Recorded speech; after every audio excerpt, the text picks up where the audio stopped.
ഞാൻ CSAB George. എല്ലാവർക്കും നമസ്കാരം. ഞാനിന്ന് നിങ്ങൾക്ക് പരിചയപ്പെടുന്ന കമ്പനി സോളാർ വാട്ടർ പമ്പ് രംഗത്തെ ഒരു പ്രമുഖ കമ്പനിയായ ശക്തി പമ്പ് ഇന്ത്യ ലിമിറ്റഡ് ആണ്. വിവിധ ആവശ്യങ്ങൾക്കുള്ള പമ്പുകളും മോട്ടോറുകളും നിർമ്മിക്കുന്ന ഒരു കമ്പനിയാണ് ശക്തി. 120ഓളം പ്രോഡക്റ്റുകളും 100ലേറെ രാജ്യങ്ങളിലേക്ക് എക്സ്പോർട്ടുമായിട്ട് അതിവേഗം വളർന്നുകൊണ്ടിരിക്കുന്ന ഒരു സ്മോൾ ക്യാപ് കമ്പനിയാണിത്. മാറുന്ന കാലത്തിനനുസരിച്ചിട്ട് EV motors, charging station, battery management system, electric control panel ഇവയിലേക്കും കമ്പനി അതിൻ്റെ പ്രവർത്തനങ്ങൾ വിപുലീകരിച്ചിട്ടുണ്ട്. ശക്തി പമ്പിൻ്റെ customers solar, agriculture, commercial, sewage and drainage ഇങ്ങനെ വിവിധ വിഭാഗങ്ങളിൽപ്പെട്ടവരാണ്. ഇനി നമുക്ക് കമ്പനിയുടെ സെയിൽസ് പരിശോധിക്കാം. കഴിഞ്ഞ 5 വർഷങ്ങളിൽ കമ്പനിയുടെ സെയിൽസിൽ വലിയ വർധനമാണ് ഉണ്ടായിരിക്കുന്നത്. ഫിനാൻഷ്യൽ 2020 383 കോടിയിൽ നിന്നും ഫിനാൻഷ്യൽ 2025 ആയപ്പോഴേക്കും 2535 കോടി രൂപയായി. അതായത് 5 വർഷം കൊണ്ട് ഏകദേശം 6.5 ഇരട്ടി ആയിട്ടുണ്ട് സെയിൽസ്. ആവറേജ് വർധനവ് 46%. ഫിനാൻഷ്യൽ 2025 വർധനവ് 84%. നെറ്റ് പ്രോഫിറ്റിന്റെ കാര്യത്തിലും ഏകദേശം ഇതുപോലെയുള്ള വർധനവ് നമുക്ക് കാണാൻ സാധിക്കുന്നുണ്ട്. ഫിനാൻഷ്യൽ 2020 7 കോടി നഷ്ടത്തിൽ നിന്നും ഫിനാൻഷ്യൽ 2025 ആയപ്പോഴേക്കും കമ്പനി 408 കോടി രൂപയുടെ ലാഭത്തിലെത്തി. ആവറേജ് വർധനവ് 52%. കഴിഞ്ഞ സാമ്പത്തിക വർഷത്തിലെ നെറ്റ് പ്രോഫിറ്റിലെ വർധനവ് 188%. കഴിഞ്ഞ 8 ക്വാർട്ടറിലും പ്രോഫിറ്റിൽ വർധനമാണ് കമ്പനി രേഖപ്പെടുത്തിയിരിക്കുന്നത്. ഓപ്പറേറ്റിംഗ് പ്രോഫിറ്റ് മാർജിൻ കഴിഞ്ഞ 2 വർഷങ്ങളിൽ 7% നിന്നും 24% ഉയർന്നിട്ടുണ്ട്. ഓപ്പറേറ്റിംഗ് പ്രോഫിറ്റ് മാർജിനിലെ വൻ വർധനവ് കമ്പനിയുടെ പ്രൈസിംഗ് പവറും ഓപ്പറേഷണൽ എഫിഷ്യൻസിയുമാണ് സൂചിപ്പിക്കുന്നത്. ഇതും കഴിഞ്ഞ 8 ക്വാർട്ടറിൽ ക്രമമായ വളർച്ച രേഖപ്പെടുത്തുകയുണ്ടായി. ഇത് ചരിത്രം. ഇനിയുള്ള വർഷങ്ങളിൽ ഈ വളർച്ചാ നിരക്ക് നിലനിർത്താൻ പറ്റുമോ എന്നുള്ളതാണ് പ്രധാന ചോദ്യം. നമുക്ക് കമ്പനിയുടെ പ്രധാന പോസിറ്റീവ് ഫാക്ടേഴ്സ് എന്തൊക്കെയാണെന്ന് നോക്കാം. 1. ഡെറ്റ് ഇക്വിറ്റി വളരെ കുറവാണ്. ശക്തി പമ്പിന്റെ കടം ക്യാപിറ്റലുമായി കമ്പയർ ചെയ്യുമ്പോൾ വളരെ കുറവാണ്. ഡെറ്റ് ഇക്വിറ്റി റേഷ്യോ 0.14 ആണ്.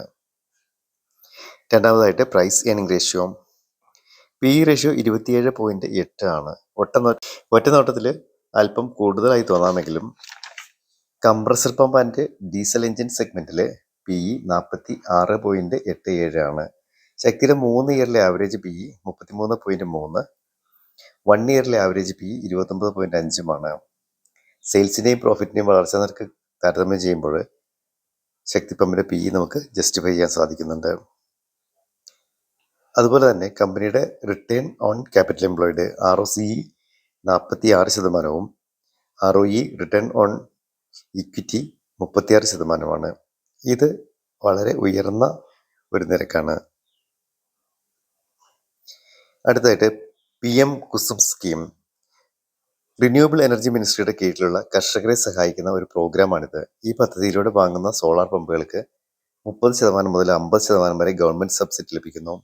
അതുകൊണ്ട് തന്നെ സോളാർ പമ്പുകൾക്ക് വൻ ഡിമാൻഡാണുള്ളത്. ഈ സ്കീമിൽ 35% പമ്പുകൾ സപ്ലൈ ചെയ്യുന്നത് ശക്തി പമ്പാണ്. മെയ് 2025 കണക്ക് പ്രകാരം 1654 കോടി രൂപയുടെ ഓർഡർ കമ്പനിയുടെ കൈവശമുണ്ട്. PM കുസും സ്കീം 31/3/2026 വരെയാണ് പ്രഖ്യാപിച്ചിരിക്കുന്നതെങ്കിലും അത് ഇനിയും നീട്ടാനാണ് സാധ്യത. സോളാർ പമ്പിന്റെ കാര്യത്തിൽ ശക്തി മാർക്കറ്റ് ലീഡറാണ്. 25% മുകളിൽ പമ്പുകൾ ശക്തി പമ്പാണ് ഇന്ത്യയിൽ സെയിൽ ചെയ്യുന്നത്. ശക്തി പമ്പുകളുടെ ആവറേജ് ലൈഫ് സ്പാൻ 25 വർഷമാണ്. ഇത് മറ്റ് പമ്പുകളെ അപേക്ഷിച്ച് വളരെ കൂടുതലാണ്. പമ്പിംഗ് കപ്പാസിറ്റിയും ശക്തി പമ്പിന് മറ്റുള്ള പമ്പുകളേക്കാൾ മികച്ച പ്രകടനമാണ് കാഴ്ചവെക്കുന്നത്. ഫോറിൻ ഇൻസ്റ്റിറ്റ്യൂഷണൽ ഇൻവെസ്റ്റേഴ്സിന്റെയും ഡൊമസ്റ്റിക് ഇൻസ്റ്റിറ്റ്യൂഷണൽ ഇൻവെസ്റ്റേഴ്സിന്റെയും സാന്നിധ്യം കമ്പനിയുടെ പ്രവർത്തന മികവിനും ഫ്യൂച്ചർ ഗ്രോത്തിനുമുള്ള ഒരു അംഗീകാരമാണ്. FII 6.42%, DII 5.72%മാണ് ശക്തി പമ്പിൽ ഷെയർ ഹോൾഡ് ചെയ്യുന്നത്. ഈ കമ്പനിയുടെ നെഗറ്റീവ്സിലേക്ക് കിടക്കുന്നതിന് മുമ്പായി ഒരു ഓർമ്മപ്പെടുത്തൽ. ഈ നിർദ്ദേശങ്ങൾ വിദ്യാഭ്യാസ ആവശ്യങ്ങൾക്ക് മാത്രമുള്ളതാണ്. ഓഹരി നിക്ഷേപങ്ങൾ വിപണിയിലെ നഷ്ടസാധ്യതകൾക്ക് വിധേയമാണ്. ഞാനൊരു സെബി രജിസ്റ്റർ ചെയ്ത നിക്ഷേപ ഉപദേഷ്ടാവല്ല. നിക്ഷേപം നടത്തുന്നതിന് മുമ്പ് നിങ്ങളുടെ സാമ്പത്തിക ഉപദേഷ്ടാവുമായി സംസാരിക്കുക.